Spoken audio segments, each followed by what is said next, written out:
আমার পিরিয়ড হয়েছে, প্লিজ আজ আমার সাথে ওসব করেন না। আজ আমাদের বাসর রাত, আজ রাতে করতেই হবে। না না প্লিজ, জোর করবেন না। পিরিয়ড অবস্থায় বিয়ের সাজে বসে আছে ১৩ বছরের ছোট্ট বালিকা নাইমা। হঠাৎ করেই তার পিরিয়ড শুরু হয়ে গেল। নাইমা পিরিয়ডের অসহ্য যন্ত্রণায় পেটে হাত দিয়ে কাতরাতে থাকে। নাইমার চোখ থেকে অঝরে পানি পড়ছে। মেয়েটা কাউকে কিছু বলতেও পারছে না। নাইমা এমন অবস্থা দেখে তার মা শিউলি বেগম এগিয়ে আসে।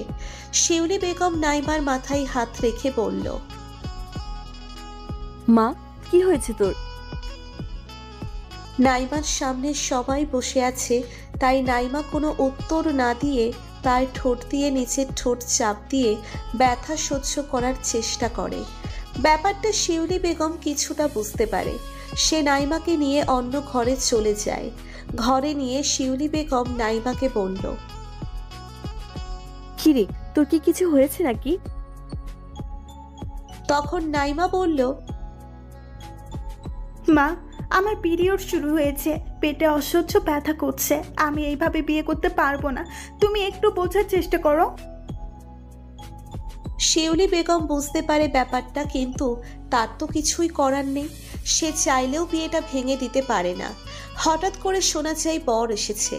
বর এসেছে কথাটা শুনে নাইমা আঁতকে উঠল। তার মনের ভিতর ভয় ঢুকে গেল। নাইমা কান্না করতে করতে তার মাকে বলল, মা, তুমি বিয়েটা ভেঙে দাও প্লিজ, আমি এই অবস্থায় বিয়ে করতে পারবো না। তখনই ঘরে চলে আসে নাইমার বাবা মিজান সাহেব। মিজান সাহেব ঘরে এসে দেখে নাইমা কান্না করছে। তখন মিজান সাহেব নাইমার দিকে এগিয়ে আসে আর বলতে থাকে, মারে, মেয়েদের আসল ঠিকানা হলো তার শ্বশুর বাড়ি। সব মেয়েদের এটা মেনে নিতে হয়। মিজান সাহেব আসল ঘটনাটা বুঝতে পারেনি। নাইমা তার বাবাকে কিছু বলতেও পারছে না। বাবাকে সে কি করে বলবে তার কি হয়েছে। তখন শিউলি বেগম মিজান সাহেবকে নিয়ে অন্য রুমে চলে গেল আর তাকে সবকিছুই খুলে বলল। মিজান সাহেব এমন কথা শুনে অবাক হয়ে গেল, কিন্তু কি করা যায় সে বুঝতে পারছে না। মিজান সাহেব অনেকক্ষণ চেয়ারের উপর বসে থেকে ভাবতে থাকে, আর যদি এখন বিয়েও ভেঙে দেয় তাহলে তো আর কেউ নাইমাকে বিয়েও করবে না। সবাই ভাববে নাইমার কোনো সমস্যা আছে, আর নানাজন নানান কথা বলবে। তাই মিজান সাহেব সব চিন্তা বাদ দিয়ে তার স্ত্রীকে বলল, তোমার মেয়েকে বিয়ের জন্য প্রস্তুতি নিতে বলো। এই কথা বলে মিজান সাহেব চলে গেল। শিউলি বেগম তার স্বামীর এমন ব্যবহার দেখে মোটেও অবাক হলো না, কারণ সে জানে মিজান সাহেব যেটা বলে সেটাই করে। তারপর শিউলি বেগম নাইমার রুমে চলে যায়। অন্যদিকে দেখা যায় নাইমার হবু স্বামী রাকিব বরযাত্রী নিয়ে নাইমাদের বাসায় চলে আসছে। মিজান সাহেব সবাইকে এনে প্যান্ডেলের ভিতরে বসালো। রাকিব এই বিয়ের জন্য মোটেও প্রস্তুত ছিল না। এক কথা বলতে গেলে তাকে জোর জড়বস্তু করেই বিয়ে করানো হচ্ছে। রাকিবের বাবা মা জোরে করেই তাকে বিয়ে দিচ্ছে। মিজান সাহেব সবার সাথে কথা বলে পরিচয় হয়ে নিল।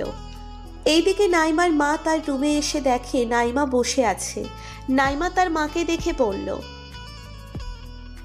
মা, বাবা কি বললো, বিয়েটা কি ভেঙে দিয়েছেন? না মা, তোর বাবাকে তো চিনিস, তিনি এক কথার মানুষ, যা কিছু হয়ে যাক তিনি তার কথা নড়চড় হতে দেবে না। মা, তোমার কেন এত তাড়াতাড়ি আমার বিয়েটা দিতে চাইছো? আমি কি তোমাদের কাছে অনেক বোঝা হয়ে গিয়েছি? আমার তো এখন পড়াশোনা করার বয়স, আমি এই বয়সে কিভাবে এই সংসার সামলাবো? বাবাকে বলো না বিয়েটা ভেঙে দিতে, আমি এই বিয়ে করতে চাই না মা। আবার এইদিকে আমার এই অবস্থা, আমি কিভাবে এইসব অন্য একটা লোককে বলবো? মা, তুমি কিছু একটা করো প্লিজ।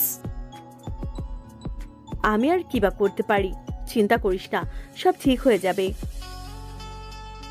মা, একটা কাজ করো, আমাকে তোমরা গলার টিপে মেরে ফেলো। আমার আর এসব ভালো লাগছে না। আমি বুঝতে পারছি তোমরা আমাকে তাড়াতে চাইছো, তাই না? আমি বিয়ের পরে কিভাবে একটা অচেনা মানুষকে এসব বলবো, তার উপর ওনার পুরো অধিকার আছে আমার উপর। যদিও আমারও আছে তার প্রতি, তবুও সে যদি চায় আমি কি না করতে পারবো। সে তো আর একটা মেয়ের এই অসহ্যনীয় যন্ত্রণার কথাটা বুঝতে পারবে না। সে তো নিজের ক্ষুধাটা নিবারণ করবে। এতে যে আমার জীবনটা পেরিয়ে যাওয়ার মতো অবস্থা হয়ে যাবে মা। এমনিতেই আমার বয়স অনেক কম, আমি কিভাবে এত কিছু সামলে নেব? হঠাৎ করে শিউলি বেগমকে ডাক দিলেন তার স্বামী। সে উঠে চলে গেল। একা একা রুমের মধ্যে বসে থাকে নাইমা। মেয়েটা অঝরে কান্না করতে থাকে। নাইমা বুঝে গিয়েছে তার এই বিয়ে আর আটকানো সম্ভব না। তাকে এই অল্প বয়সী স্বামীর সংসার করতে হবে। শিউলি বেগম মিজান সাহেবের কাছে গিয়ে বলল, মেয়েটা অনেক কান্নাকাটি করছে। এমনিতে মেয়েটির বয়স অনেক কম, আবার এখন এই অবস্থা। কিছু করার নেই, বরপক্ষ চলে আসছে, কাউকে কোনো কিছু বুঝতে দেওয়া যাবে না। মেয়েকে রেডি করে নিয়ে আসো তাড়াতাড়ি। বরপক্ষ অপেক্ষা করে বসে আছে, সময় নষ্ট করে লাভ নেই। যাও, নাইমাকে নিয়ে আসো। এই কথা বলতে বলে মিজান সাহেব চলে গেলেন। কিছুক্ষণ পরে নাইমাকে নিয়ে প্যান্ডেলের ভিতরে চলে আসলো। নাইমাকে খুব সুন্দর করে সাজানো হয়েছে। ছোট্ট মেয়েটাকে অসাধারণ সুন্দরী লাগছে। নাইমাকে এনে রাকিবের পাশে বসানো হলো। পিরিয়ডের অসহ্য যন্ত্রণা সহ্য করে বসে আছে। একটু পরপর পেটে হাত দিচ্ছে নাইমা। তারপর ইসলামিক নিয়মে তাদের বিয়ে হয়ে গেল। বিয়ের সব কাজ শেষ করে এখন কোণে বিদায় করার সময় হয়ে গিয়েছে। নাইমা তা মাকে জড়িয়ে ধরে কান্না করতে থাকে। শিউলি বেগম তার মেয়েকে সান্ত্বনা দিয়ে বলল, মা, কান্না করিস না, আমাদের কথা মনে পড়লেই চলে আসিস। এটাই তো নিয়ম। সব মেয়েদের বিয়ের পর আসল ঠিকানা হলো তার স্বামীর বাড়ি। আমিও তো আগে অন্য বাড়ির মেয়ে ছিলাম। দেখবি কিছুদিন পরে সব ঠিক হয়ে যাবে। তারপর মিজান সাহেব নাইমাকে রাকিবের হাতে তুলে দিয়ে বলল, বাবা, নাইমা আমার একমাত্র মেয়ে, তুমি ওকে দেখে রেখো। এই কথা বলতে বলতে মিজান সাহেবের চোখ দিয়ে পানি পড়তে শুরু করলো। নাইমা তার বাবাকে জড়িয়ে ধরে কান্না করতে থাকে। কিছুক্ষণ পরে নাইমাকে নিয়ে তার শ্বশুর বাড়ির দিকে রওনা দিল।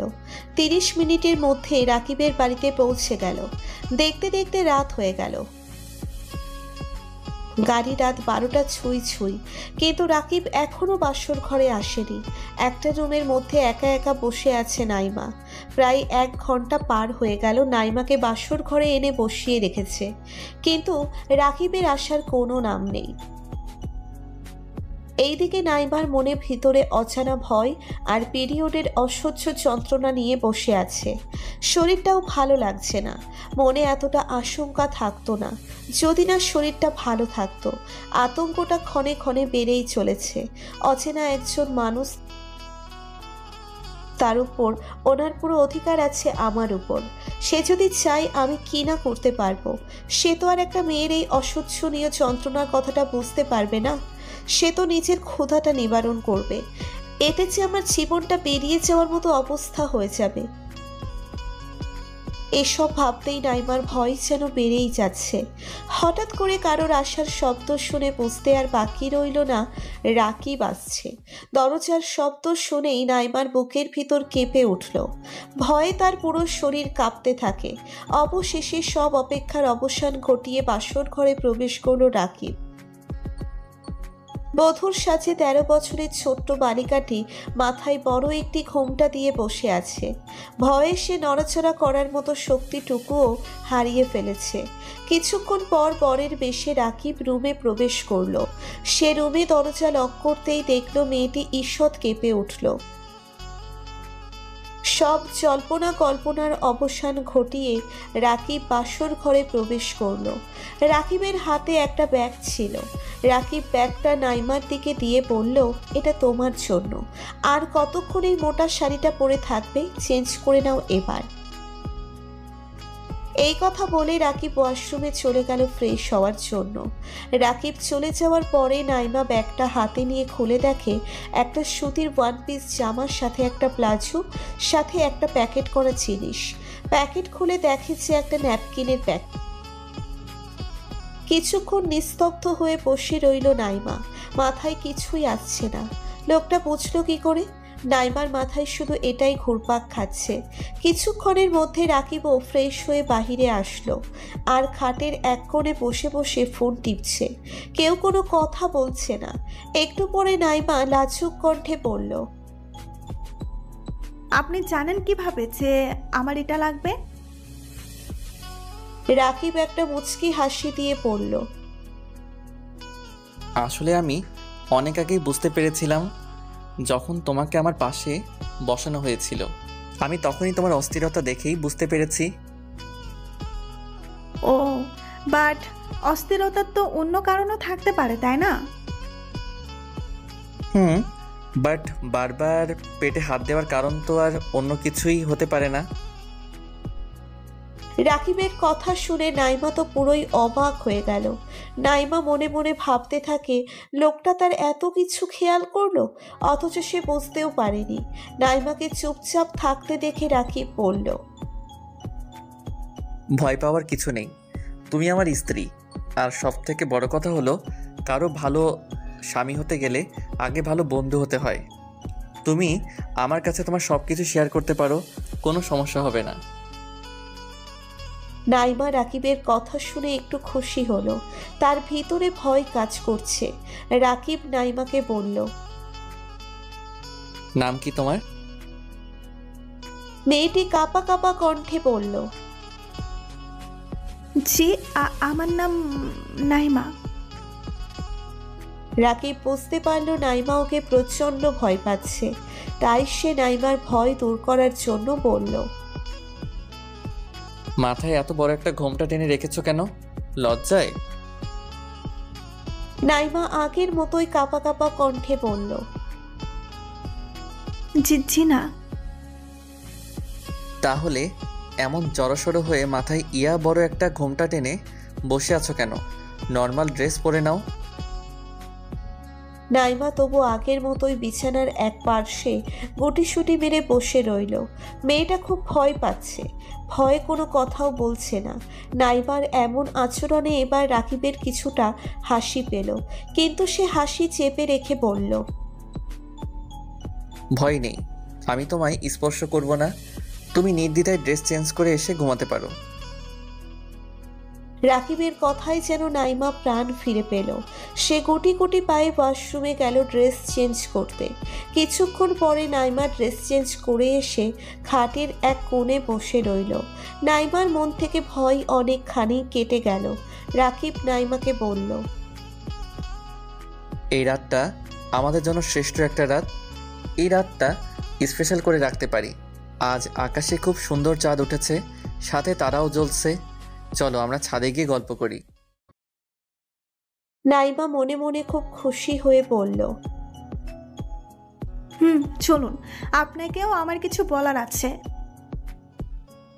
ছাদের এক কোণে দুজনে বসে আছে। রাকিব নাইমাকে বলল, আজ আকাশ ও চাঁদকে যতটা সুন্দর লাগছে, তার চেয়ে বেশি সুন্দর লাগছে তোমাকে। ঠিক যেন আমার স্বপ্ন পরি, যাকে আমি চেয়েছিলাম জীবনে, তাকে আমি পেয়েছি। তোমার রেশমি কালো চুলগুলো যদি খুলে দিতে তাহলে আরও ভালো লাগতো। রাকিবের মুখে এমন কথা শুনে নাইমা খুব লজ্জা পেয়েছে। খুশিতে মনটা ভরে উঠেছে।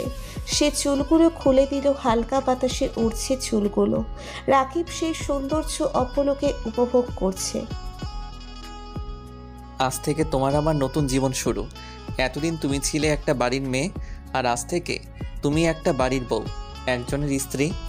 আজ থেকে তোমার জীবন কাটানো অন্যরকমভাবে শুরু করতে হবে। তোমার হাতে তুলে দেওয়া হলো একটা সংসারের চাবিকাঠি। আজ থেকে তোমার অনেক দায়িত্ব। নাইমা, তুমি ভয় পেও না। এই সংসার যুদ্ধে তুমি একা নয়, আমি তোমার সহযোদ্ধা। আমরা দুজনে মিলে গড়ে তুলব একটি সুন্দর সুখী পরিবার। নাইমা, এই বাড়ির সবার সাথে তোমাকে মিলেমিশে চলাফেরা করতে হবে। ছোট বড় সবার সাথে, বিশেষ করে আমার মা বাবার সাথে তোমাকে ভালো সম্পর্ক গড়ে তুলতে হবে। এমন সম্পর্ক গড়ে তুলবে যাতে সবাই তোমাকে এই বাড়ির বউ মনে না করে, এই বাড়ির মেয়ে মনে করে। তোমার ভালোবাসার মায়াজাল দিয়ে ধরে রাখবে সবাইকে। দেখবে তোমার জীবন খুব সহজ হয়ে যাবে। আমরা শুধুই ভালো স্বামী স্ত্রী হব না, আমরা খুব ভালো বন্ধু হব। সুখে দুঃখে দুজনে মিলেমিশে রব এক হয়ে। সংসার জীবনে অনেক রাগ অভিমান হতে পারে, তাই বলে আমরা ভুল বুঝে একে অপরকে ছেড়ে দূরে যাব না। বিশ্বাস নিয়ে সামনে এগিয়ে যাব। অল্প রাগ, হালকা অভিমান, মাঝে মাঝে একটু ঝগড়া, অটুট বিশ্বাস আর অফুরন্ত ভালোবাসায় ভরপুর থাকবে আমাদের জীবন। আপনি আমার উপর বিশ্বাস রাখবেন, আমার পাশে থাকবেন, ভালোবাসা দিয়ে সুখ দুঃখে বুকে আগলে রাখবেন। আজ থেকে এই সংসারের দায়িত্ব আমার। নিজের মনের মতো সাজিয়ে আপন করে নিব এই সংসারকে। আমি আপনার ভালোবাসায়, আল্লাহর রহমতে, সবার দোয়াতে এই সংসারকে সব সময় সুখী রাখতে চেষ্টা করব। তোমার কথা শুনে আমার মন ভরে গেল। এবার তোমার কথা বলো। আমাকে খুব ভালোবাসতে হবে, কখনো অবহেলা করতে পারবেন না। আপনার বুকে ঠাঁই দিবেন আমাকে। আমি আপনাকে খুব শাসন করব, জ্বালাবো আপনাকে। অনেকটা অগোছালো থাকতে হবে, আমি গুছিয়ে দেব।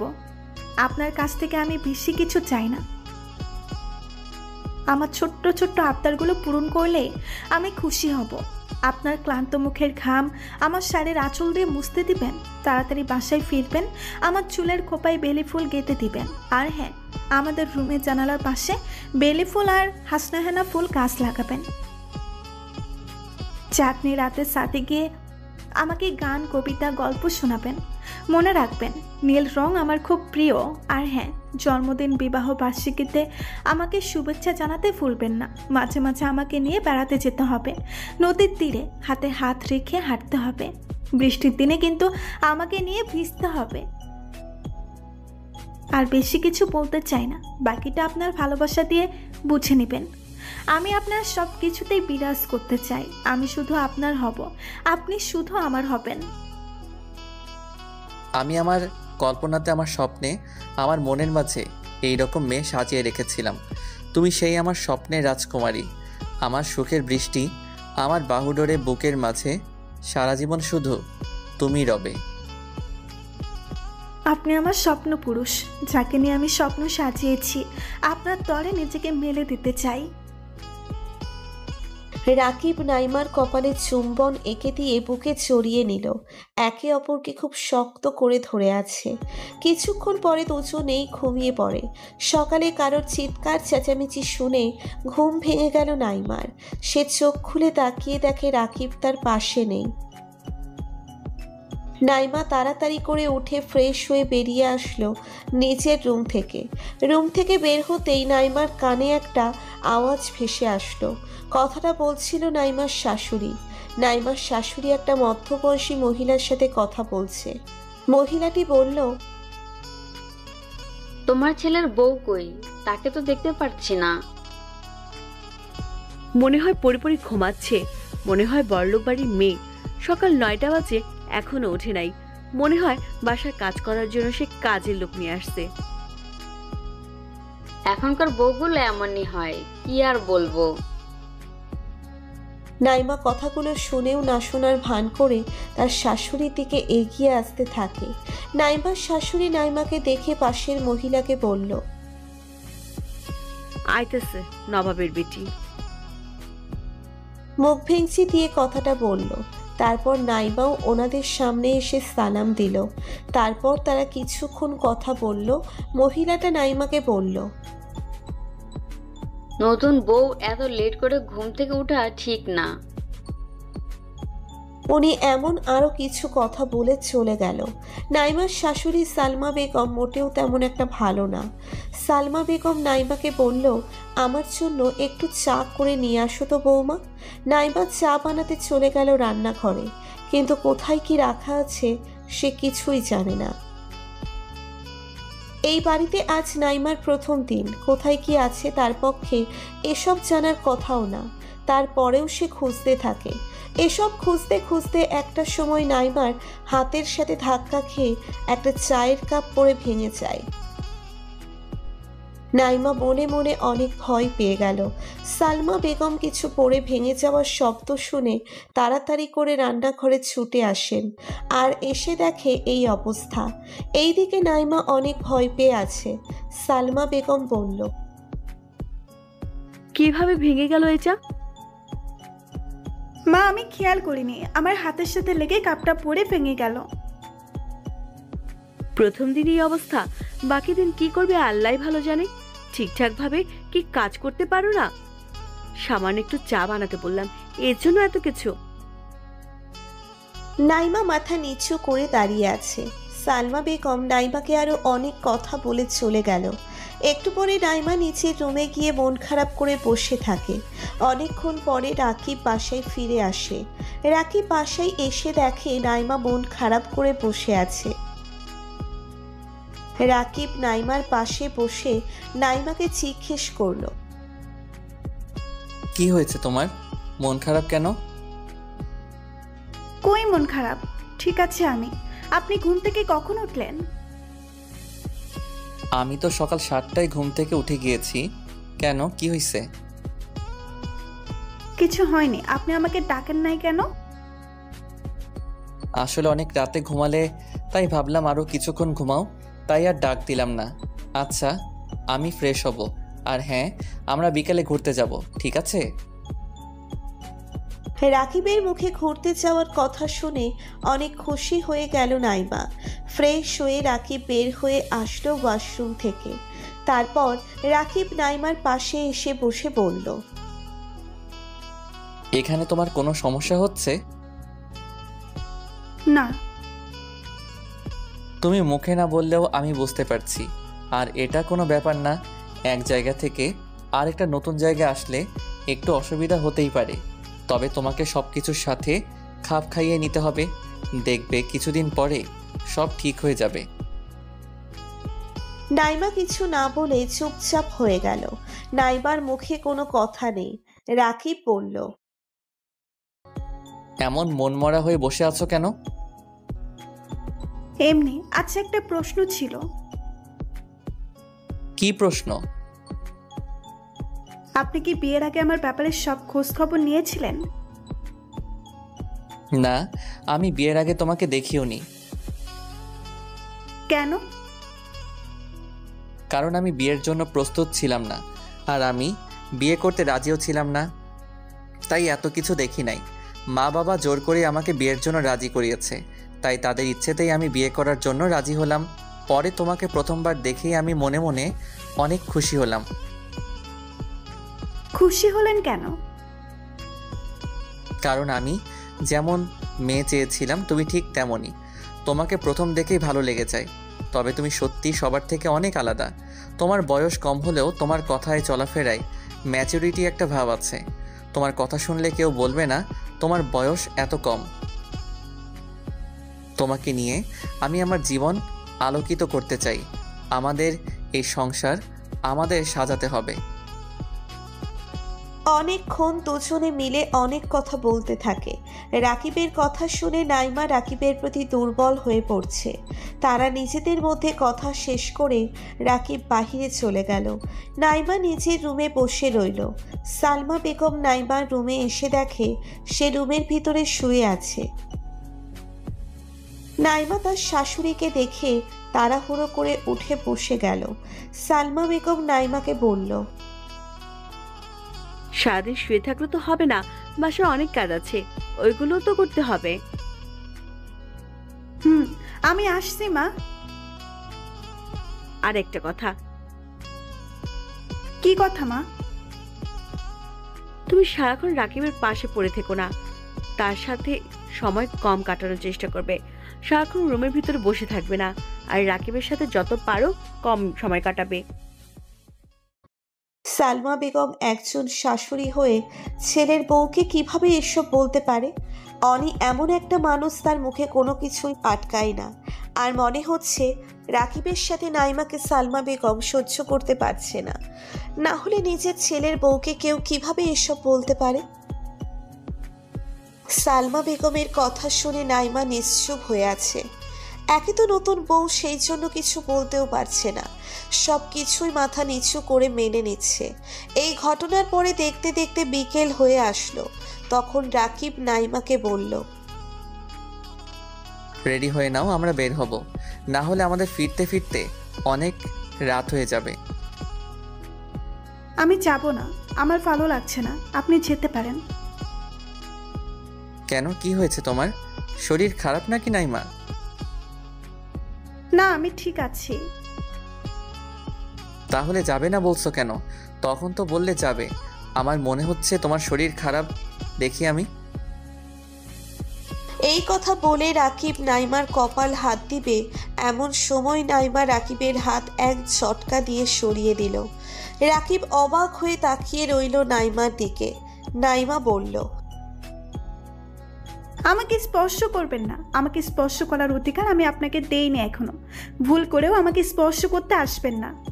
আমাদের কাগজে কলমে বিয়ে হলেও আমি আপনাকে মন থেকে স্বামী হিসেবে এখনো মেনে নেইনি। আশা করি আমার থেকে দূরে থাকার চেষ্টা করবেন। নাইমার কথা শুনে অবাক হয়ে তাকিয়ে আছে রাকিব। তার মুখ থেকে কোনো কথা বের হচ্ছে না, আর সে বুঝতেও পারছে না নাইমা তার সাথে এমন ব্যবহার করছে কেন।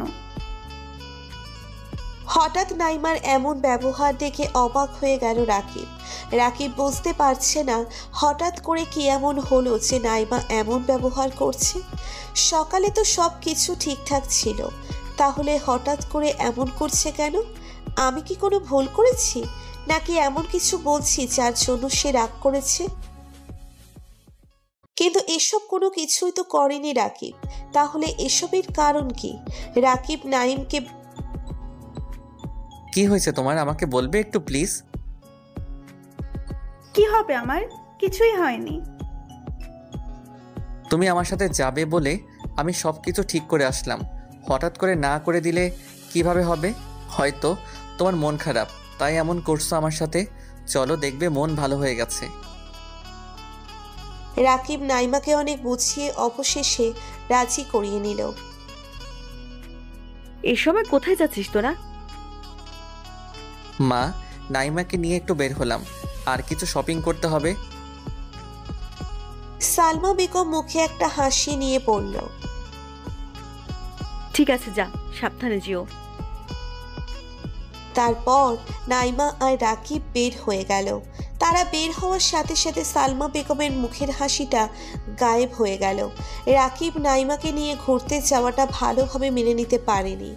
সালমা বেগম তাদের দুজনকে একসাথে দেখতেই পারে না।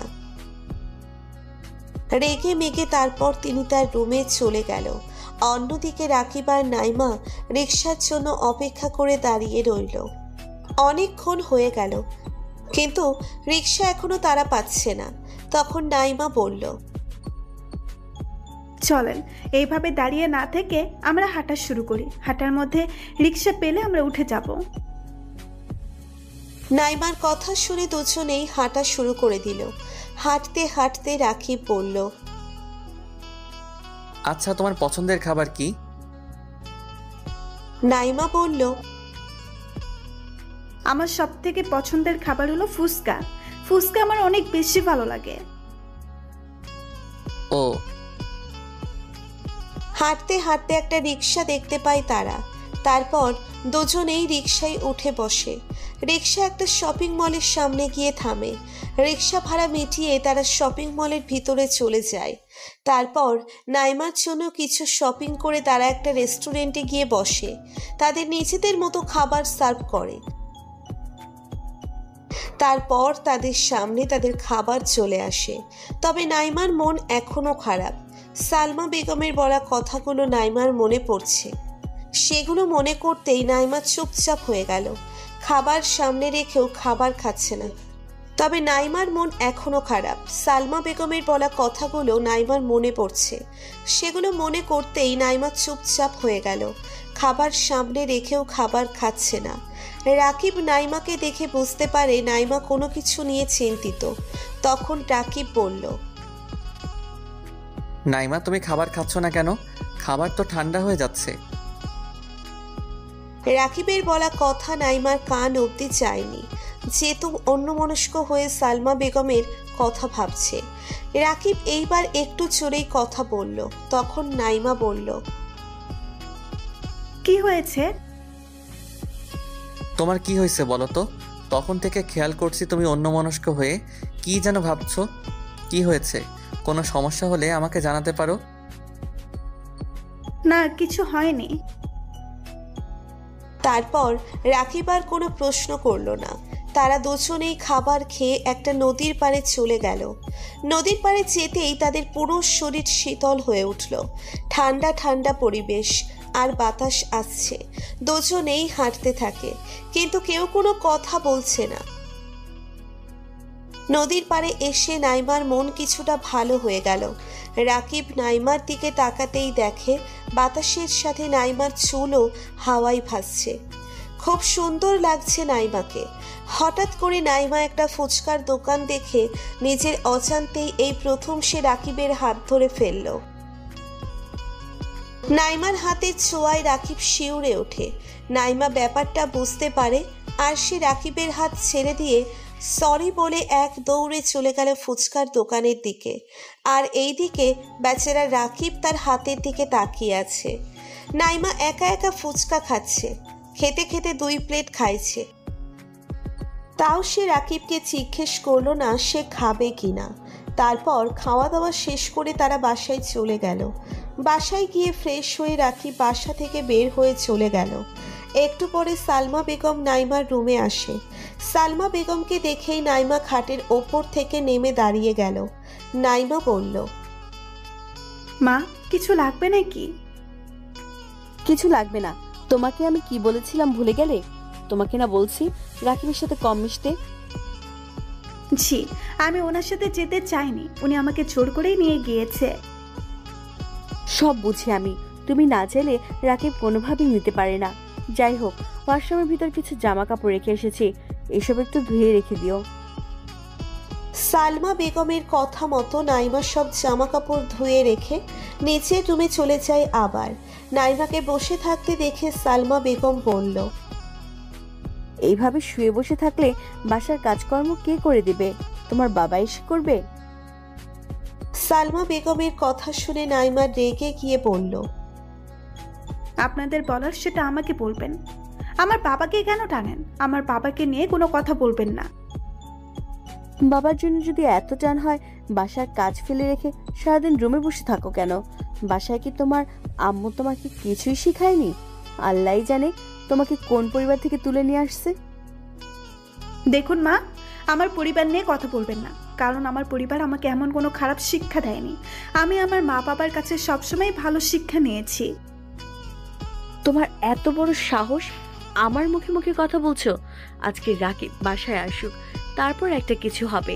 হয়তো এই বাড়িতে তুমি থাকবে, না হয় আমি থাকবো। এই কথা বলেই সালমা বেগম নিচের রুমে চলে যায়।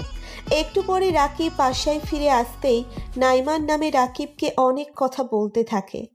রাকিব তার মায়ের মুখে এসব শুনে সে রাগ করে নিচের রুমে চলে যায়, কিন্তু সে নাইমাকে কিছুই বলে না। খাবার না খেয়ে ঘুমিয়ে পড়ে রাকিব। নাইমা রাকিবকে খাওয়ার জন্য ডাক দিলে রাকিব খাবো না বলে ঘুমিয়ে পড়ে। তারপর থেকে রাকিব নাইমার সাথে আগের মতো কথা বলে না। দরকার ছাড়া কথা খুব কমই বলে দুজনে। নাইমার বাবা রাকিবকে ফোন দিয়ে বলল তাদের ওই বাড়ি থেকে ঘুরে আসতে।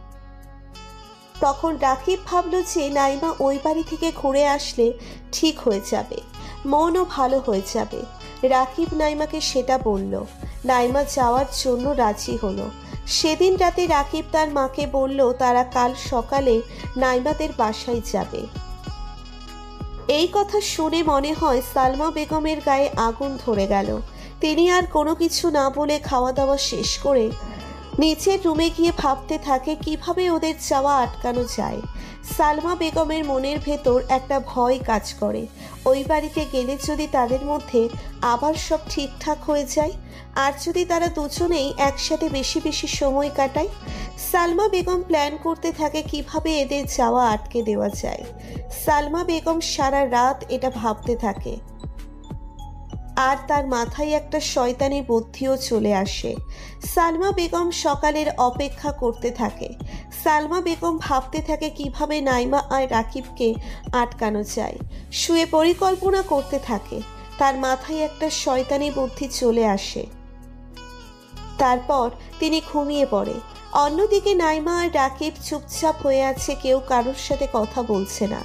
হঠাৎ করে নাইমা রাকিবকে বলল, একটা কথা ছিল। বলো, কি কথা? আপনি কি কখনো কারোর সাথে প্রেম করেছিলেন? কাউকে কি কখনো ভালোবেসেছিলেন? একটা মেয়েকে আমি খুব ভালোবাসতাম, কিন্তু জানি না কী কারণে মেয়েটা আমার সাথে সম্পর্ক শেষ করে অন্য কাউকে বিয়ে করে ফেলে। আপনাদের গল্পটা শুনতে চাই, শোনাবেন আমাকে? আজ না, অন্য দিন। এখন অনেক রাত হইছে, ঘুমাও। আমার ঘুম আসছে না, আপনার গল্প শুনবো, শোনান প্লিজ। ওকে, তাহলে শোনো। তারপর রাকিব নাইমাকে তার অতীতের ঘটনা বলতে শুরু করে। আমি অনেক আগে থেকে একটা মেয়েকে পছন্দ করতাম। মেয়েটা দেখতে অনেক সুন্দরী ছিল। আমি সবসময় মেয়েটার দিকে তাকিয়ে থাকতাম, কিন্তু মেয়েটাকে বলার মতো সাহস পেতাম না। আমি মেয়েটার পিছনে ঘুরঘুর করতাম। মেয়েটাকে সবসময় আমি ফলো করতাম। একদিন হুট করে মেয়েটাকে প্রপোজ করে ফেললাম। মেয়েটাও রাজি হয়ে গেল। আমাদের রিলেশন খুব ভালোই চলছিল। মেয়েটাও আমাকে অনেক ভালোবাসতো। খুব ভালোভাবে আমাদের দিন কেটে যাচ্ছিল। আর আমি এইদিকে আমাদের দুজনের পড়াশোনা শেষ। আমি চাকরির জন্য অনেক জায়গায় ইন্টারভিউ দিতে থাকি। এইদিকে আমাদের রিলেশনের 1 বছর কেটে যায়। আমাদের রিলেশনের কথা আমরা দুজন ছাড়া আর কেউ জানতো না। হঠাৎ একদিন লামিয়া আমাকে এসে বলল, রাকিব, বাবা আমার বিয়ে দেওয়ার জন্য উঠে পড়ে লেগেছে। আমি কি করব বলো? আমি বারবার বাবাকে না করে দিচ্ছি। এই অবধি অনেক ছেলে আমাকে দেখতে এসেছে, আমি একবার এক কথা বলে বিয়ে ভেঙে দিচ্ছি। এইভাবে আর কত? তুমি একটা কিছু করো প্লিজ। আমি এখন কি করব বলতে পারো? আমি তো এখনো বেকার। অনেক জায়গায় চাকরির ইন্টারভিউ দিচ্ছি, কিন্তু কিছুতেই আমার চাকরি হচ্ছে না। প্লিজ আমাকে আরও কিছুদিন সময় দাও। আমি তো সময় দিতে পারবো, কিন্তু আমার বাবাকে আমি কি বলবো? না হলে তুমি তোমার বাবা মাকে নিয়ে আমাদের বাসায় আসো। আমি এখন কিভাবে যাব?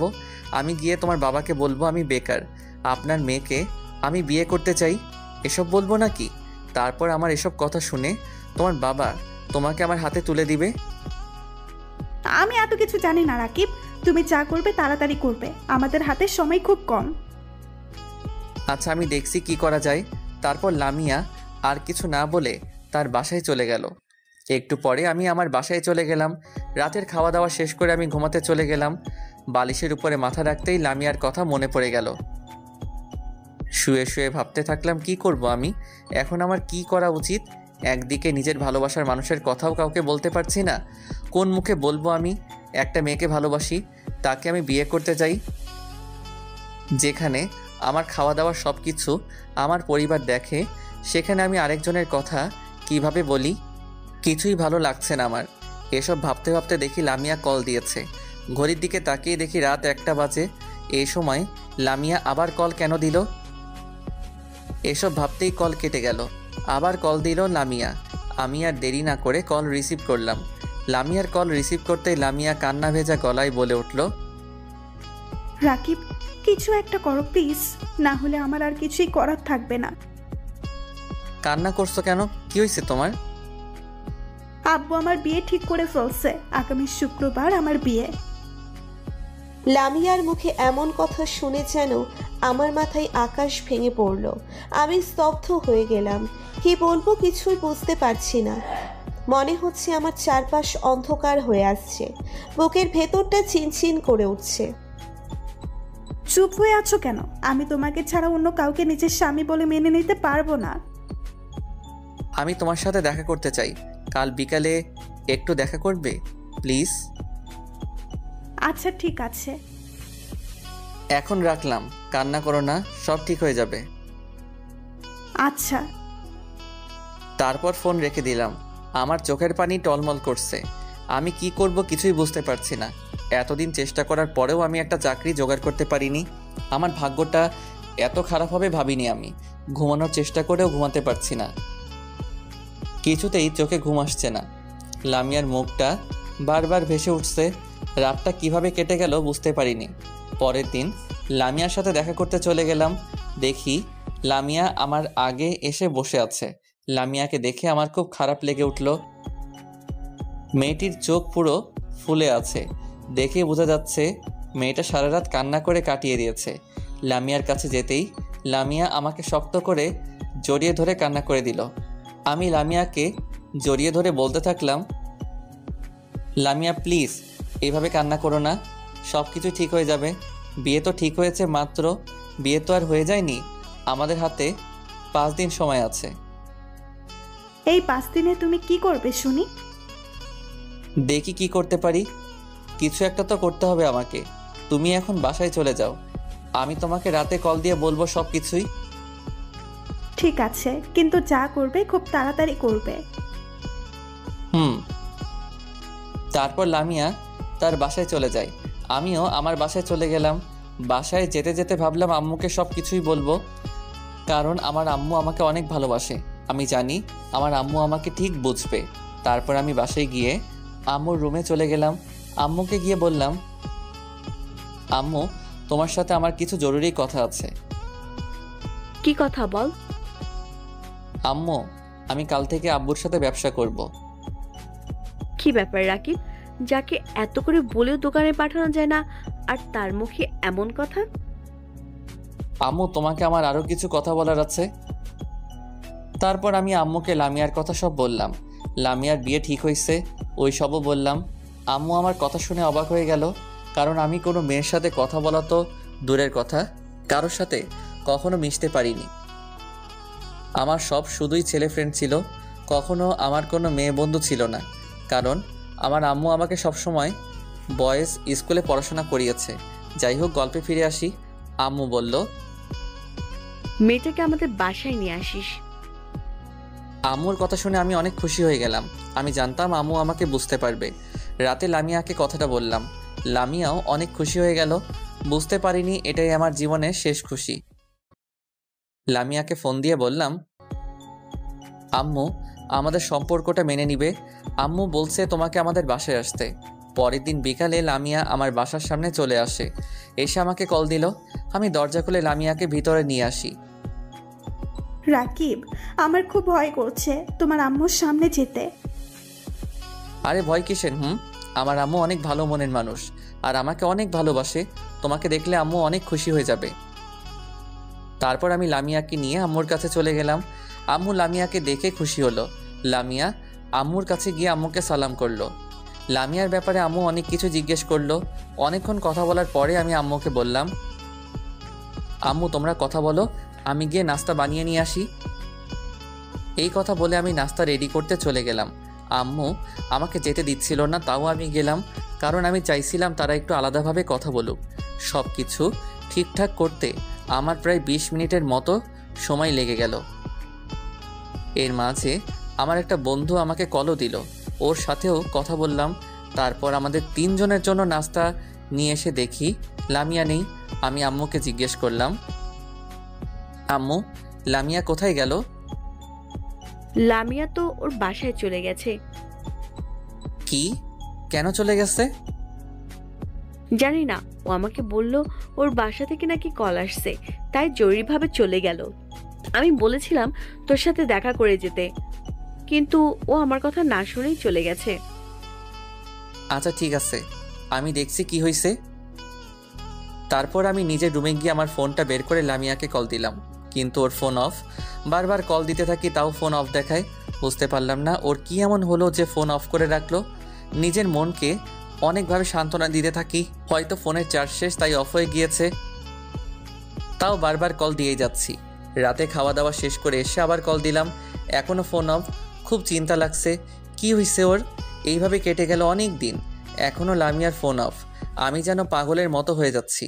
এইভাবে 15 দিন পার হয়ে যায়। একদিন আমি রাস্তা দিয়ে হেঁটে যাচ্ছিলাম, তখন হঠাৎ করে লামিয়াকে দেখি একটা ছেলের সাথে। আমি তাড়াতাড়ি করে লামিয়ার কাছে চলে গেলাম, আর লামিয়াকে শক্ত করে জড়িয়ে ধরে বললাম, লামিয়া তুমি এতদিন কোথায় ছিলে? তোমার ফোন অফ, তোমার সাথে কোনোভাবে যোগাযোগ করতে পারছিলাম না। লামিয়া নিজেকে আমার থেকে সরিয়ে নিয়ে বলল, দেখুন, আমি এখন বিবাহিত, আমাকে স্পর্শ করার অধিকার আপনার নেই। আমি এখন একজনের স্ত্রী। লামিয়ার কথা শুনে আমি চমকে উঠলাম। আমি লামিয়াকে বললাম, এসব তুমি কি বলছো লামিয়া? আমি বিশ্বাস করি না, তুমি আমার সাথে এমনটা করতে পারো না। আমি তোমাকে অনেক ভালোবাসি। না, তোমাকে এই অবস্থায় একা রেখে আমি যেতে পারবো না। এখন তোমার পাশে আমাদের থাকার প্রয়োজন আছে।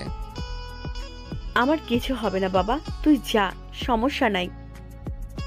না, আগে তুমি সুস্থ হও, তারপর আমি যাব, এর আগে না। নাইমা সালমা বেগমের নাটকটা বুঝতে পেরেছে, তাও সে চুপচাপ হয়ে আছে, কিছুই বলছে না। রাকিবকে বোকা পেয়ে যা বোঝাচ্ছে তাই সে বুঝে নিচ্ছে। এইদিকে সালমা বেগমের এসব নাটক দেখে নাইমার রাগের শরীর চলতে থাকে। তারপরেও নাইমা নিজেকে কন্ট্রোল করে সালমা বেগমের কাছে এসে বলল, মা, আমরা এখন কোথাও যাব না, আপনি সুস্থ হয়ে নিন, তারপর অন্যদিন না হয় যাব।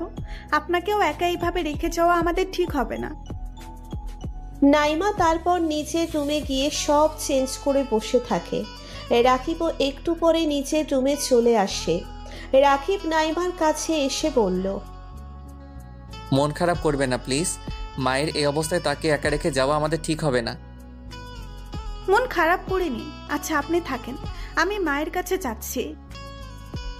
রাকিবকে রুমের ভিতরে রেখে নাইমা সালমা বেগমের রুমের দিকে চলে যায়। দরজার সামনে যেতেই দেখে সালমা বেগম খুব খুশি হয়ে আছে, আর সে যে অসুস্থ সেটা মোটেও বোঝা যাচ্ছে না। নাইমা যেটা অনুমান করছে তাহলে সেটাই ঠিক হলো। নাইমা মনে মনে ভাবতে থাকে, অনেক হয়েছে নাটক, আর না। এইবার এই বজ্জাত মহিলাকে শায়েস্তা করতে হবে। নাইমা এসব মনে মনে ভাবতে থাকে। তারপর নাইমা একটু পেছনে এসে জোরে জোরে পায়ের শব্দ করে সালমা বেগমের রুমের দিকে আসতে থাকে, যেন সালমা বেগম বুঝতে পারে কেউ আসছে। সালমা বেগম আবার অসুস্থতার নাটক করে শুয়ে থাকে। নাইমা সালমা বেগমের এসব নাটক আর সহ্য করতে পারছে না। তারপর সে নিজেকে কন্ট্রোল করে রাখে। সালমা বেগমকে বলল। এই কথা শুনে নাইমা মনে মনে বলল, মা, আপনার কি কিছু লাগবে? আমাকে বলুন, আমি এনে দিচ্ছি। না, এখন কিছু লাগবে না, তবে আমার হাত পাও খুব ব্যথা করছে, যদি একটু টিপে দিতে। গলা ব্যথা করছে না? গলা ব্যথা করলে তো গলাও টিপে দিতে পারতাম। কি আর করার। নাইমা সালমা বেগমের হাত পাও টিপতে থাকে। এমন সময় রাকিব এসে দেখে নাইমা তার মায়ের সেবা যত্ন করছে। সালমা বেগম বলল, থাক মা, আর লাগবে না, এখন একটু ভালো লাগছে আমার। তারপর নাইমা খাট থেকে নামতে গিয়ে ইচ্ছে করে পড়ে যাওয়ার অভিনয় করে রাকিবকে জড়িয়ে ধরে একটা কিস করে দেয়। এই অবস্থা দেখে রাকিব তো লজ্জা পেয়ে রুম থেকেই বের হয়ে চলে যায়। নাইমা বের হওয়ার সময় তার শাশুড়ির দিকে তাকিয়ে দেখে অবস্থা খারাপ। রাগে ফুসফুস করে ফুলতে থাকে। নাইমা একটা মুচকি হাসি দিয়ে রুম থেকে বের হয়ে চলে আসে। নাইমা সালমা বেগমের রুম থেকে বের হয়ে যাবার পরে সালমা বেগম রেগে আগুন হয়ে যায়। সালমা বেগম এবার নতুন করে পরিকল্পনা করতে থাকে কিভাবে রাকিবের কাছে নাইমাকে খারাপ সাজানো যায়। এইদিকে নাইমা আর রাকিব রুমে বসে আছে, কেউ কোনো কথা বলছে না। তখন নাইমা তার শাশুড়িকে দেখিয়ে কিস করলেও এখন সে অনেক লজ্জা পেয়ে আছে। কিছুক্ষণ পরে দুপুরের খাবার খেতে চায় সবাই। রাকিব গিয়ে তার মাকে নিয়ে আসে খাবার টেবিলে। নাইমা সালমা বেগমকে দেখিয়ে দেখিয়ে বলল, শোনেন, আপনি বিকেলে বাজারে গিয়ে আমার জন্য কিছু ফুল নিয়ে আসবেন আর ভালো কিছু খাবার। নাইমার কথা শুনে রাকিব অবাক হয়ে গেল। হঠাৎ করে নাইমা এই প্রথম তার কাছে কিছু আবদার করলো। রাকিব আরও বেশি অবাক হয়ে গেল নাইমার কথা শুনে। নাইমা রাকিবকে বলল, আপনাকে আমি আজ নিজের হাতে খাইয়ে দেব, ঠিক আছে?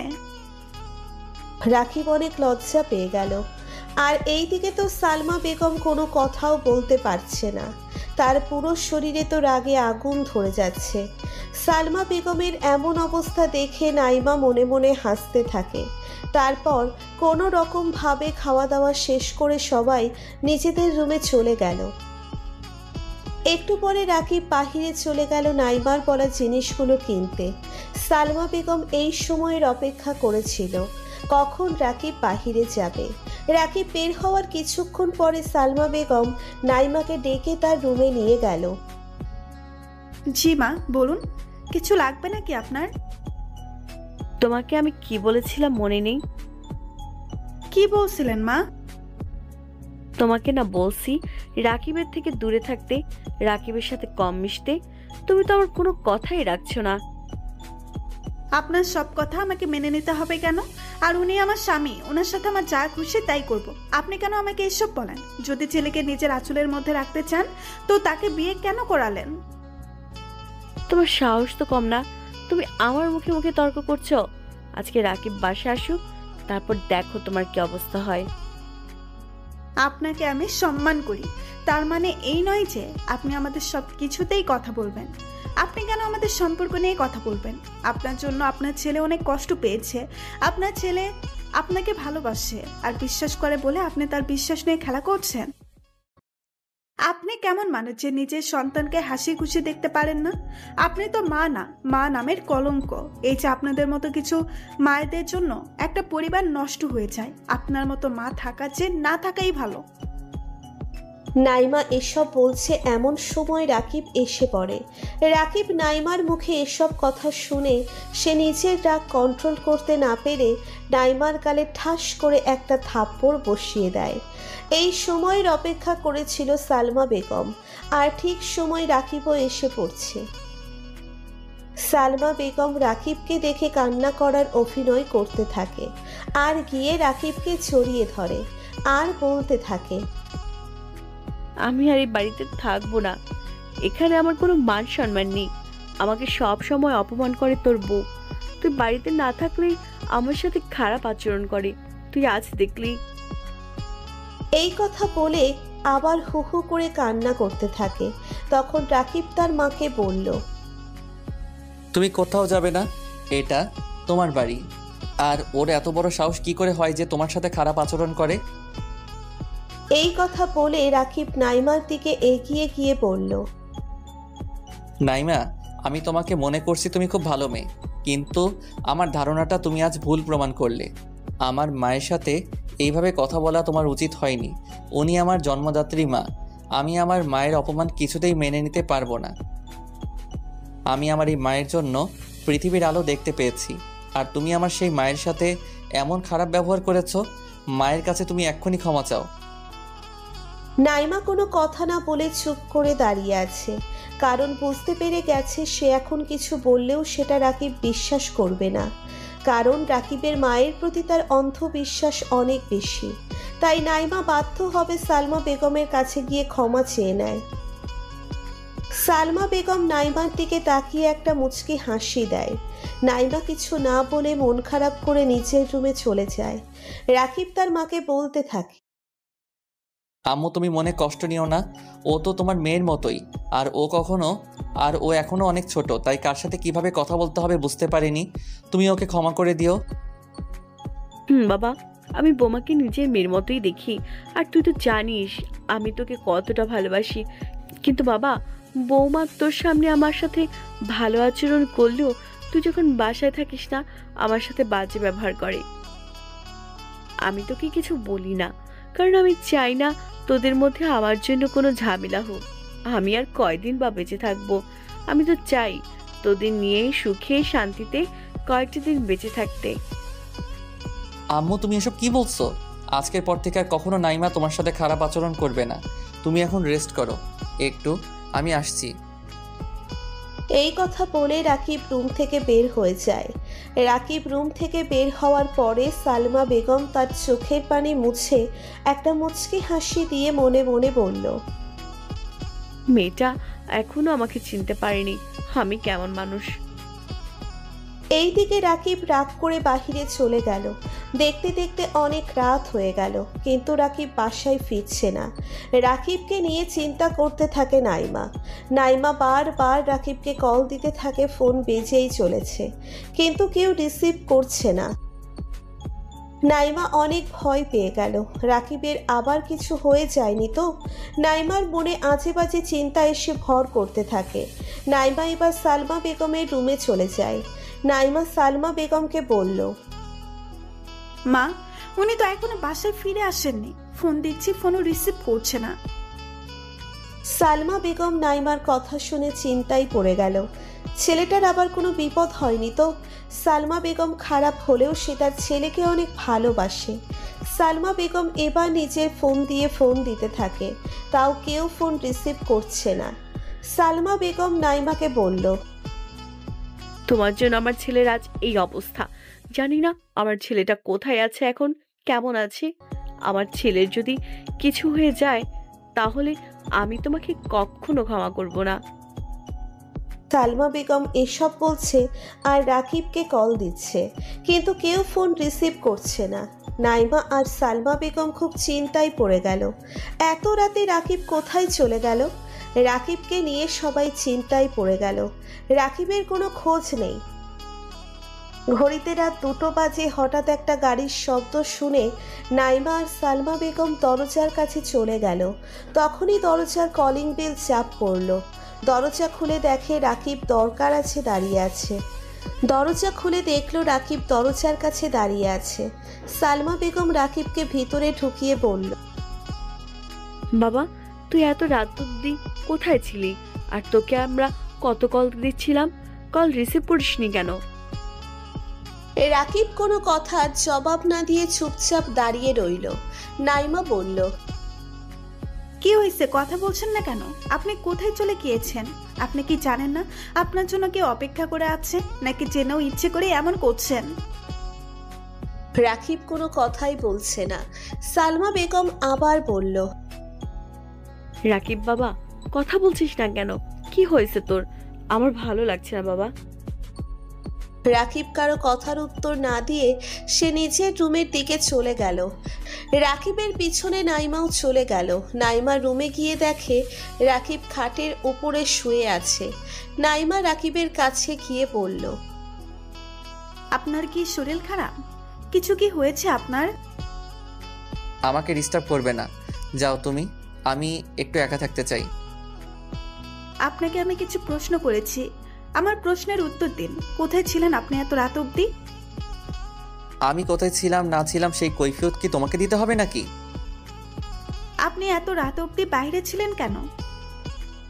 এটা আমার বাড়ি, আমার যখন ইচ্ছে আমি আসবো, যখন ইচ্ছে যাব। আমার কোনো ব্যাপারে কথা বলতে আসবে বা নেক্সট টাইম থেকে।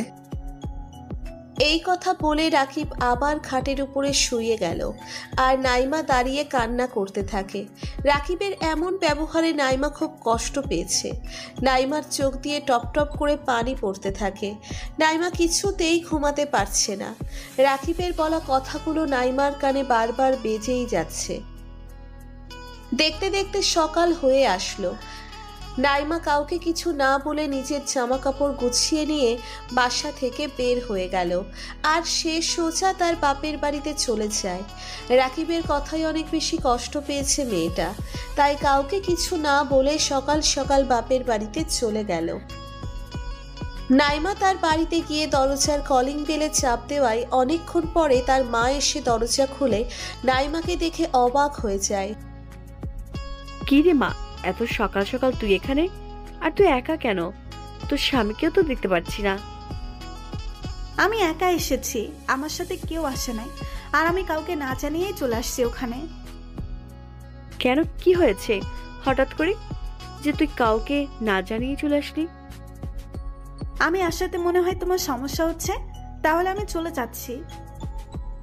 আরে দাঁড়া, আমি কি সেটা বলছি নাকি?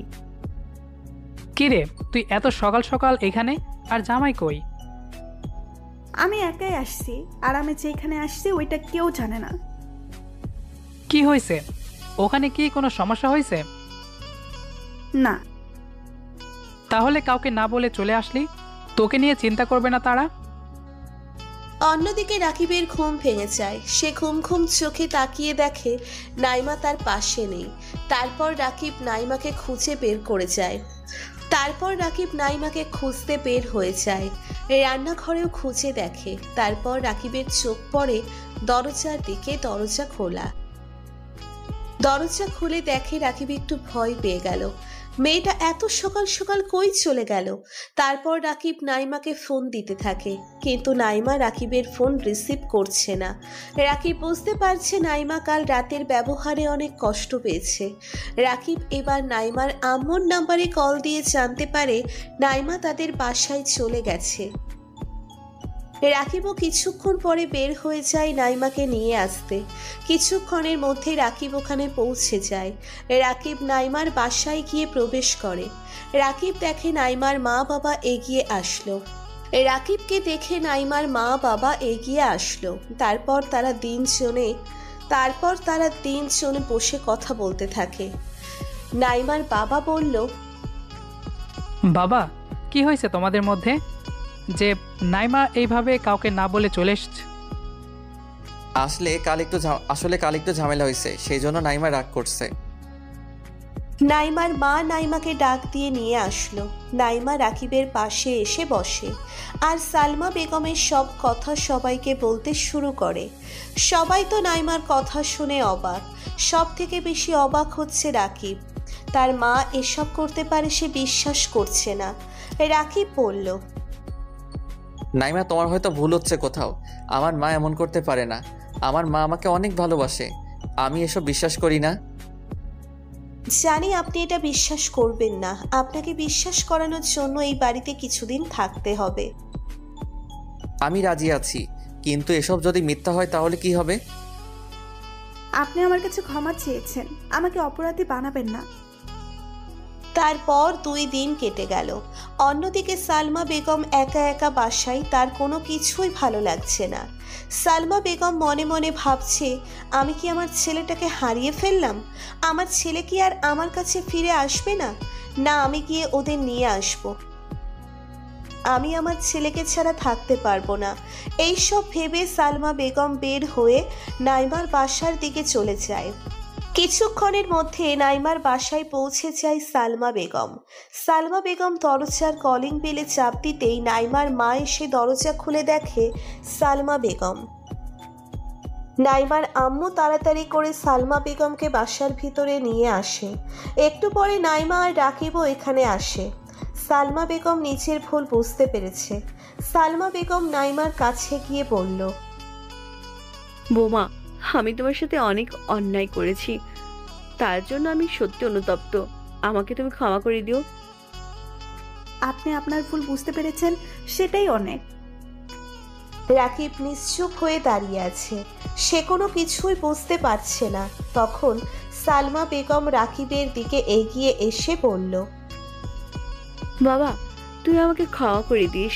আমি তোকে হারিয়ে ফেলার ভয়ে কোনো মেয়ের সাথে মিশতে দেইনি, এবং তোর ভালোবাসার মানুষ লামিয়াকেও আমি তাড়িয়ে দিয়েছিলাম। আমি চাইনি তুই কারো মায়ে পড়ে আমাকে ভুলে যাস। আমি সেজন্য নাইমার সাথেও অনেক অন্যায় করেছি, যেটা আমার মা হয়ে করা উচিত হয়নি। আমি সত্যি অনুতপ্ত। এটা নিয়ে তুই আমাকে ক্ষমা করে দিস বাবা। এই কথা বলে সালমা বেগম কান্না করে দেয়। তখন রাকিব তার মায়ের চোখে পানি মুছে দিয়ে বলল, মা, তুমি আমার মা। আমি তোমাকে সত্যি অনেক ভালোবাসি। আর আমার জীবনে যেই আসতো না কেন, সবসময় তুমি আমার মাথার উপরে থাকতে। আর তোমার উপরে আমার কোনো রাগ অভিমান নেই মা। তারপর সালমা বেগম রাকিবকে জড়িয়ে ধরে কান্না করতে থাকে। তারপর নাইমাকে নিচের দিকে ডেকে এনে ছেলে আর ছেলের বউকে জড়িয়ে ধরে দুইজনের কপালে চুমু খায় সালমা বেগম। তারপর থেকে তাদের জীবন খুব ভালোভাবে চলতে থাকে। এটি শিক্ষামূলক গল্প। গল্পটি আপনাদের কাছে কেমন লেগেছে অবশ্যই জানাবেন।